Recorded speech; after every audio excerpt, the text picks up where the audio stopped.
镜头转转来关心国内地质，非洲地质消息一笔出来了后，这市场的业者是拢真紧张哦。屏东是国内饲乌毛猪真济的所在，上济的所在，加上这乌毛猪用过是拢灌死饲喷水，那县府早起就起来稽查饲喷的低调，要猪农毋望政府趁一摆的机会协助业者来转型。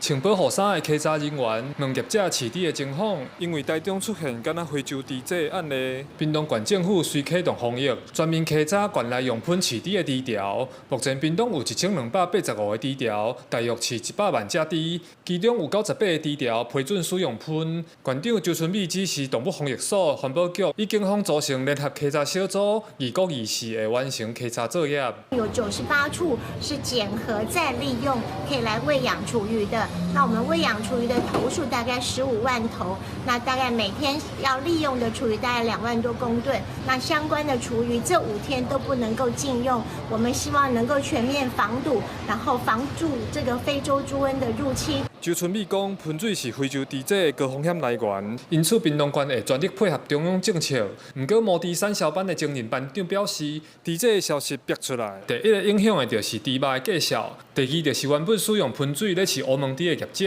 屏东县有17至18万只乌毛猪，是国内上济。即马看要怎样帮助因转型饲养的方式。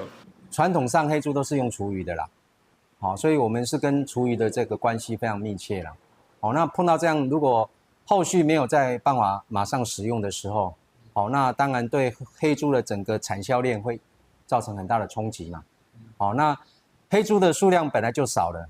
那如果受到影响的话，数量更少，那对整个产业的影响更大。县府除了加强饲猪场的稽查，也要求学校猪房全面清查猪肉来源。另外，各乡镇清洁队收集到的喷水，嘛暂时停止提供予猪料使用。记者柯炳哲，屏东报道。